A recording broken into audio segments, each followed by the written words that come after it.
i zahvaljujem. Zahvaljujem, ministre. Kolega Obradović, želite repliku? Izvolite. Hvala, predsedavajući. Hvala, gospodine ministre, što ste uvažili i odgovorili na moja pitanja. Naravno, teško ćemo se složiti oko većine stvari.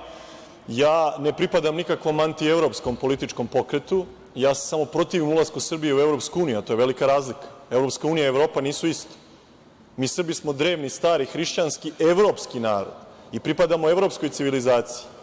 Ja se apsolutno zalažem za zajednicu evropskih naroda i za Evropu nacija u kojoj bi se poštovali teritorijalni suvereniteti i identiteti svih naroda. Ali Evropska unija, Briselski centralni komitet koji nam svima naređuje kako ćemo mi živeti po Evropi, to je nešto drugo i ja sam protiv toga. I nisam samo ja, nego ogroman broj Evropljana koji se protive Briselskom centralnom komitetu i na zapadu i u svim drugim delovima Evrope i same Evropske unije, u kojoj sve više pobeđuju upravo evroskeptične političke opcije poput Dveri.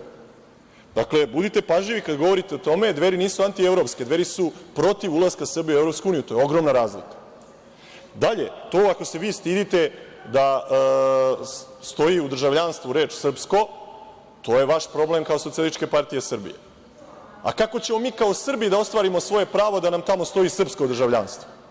Znači, vi sad diskriminišete većinski narod u državi Srbiji. I to je ono što je ovde veliki problem. Drugo je problem, niste rešili platne razrede.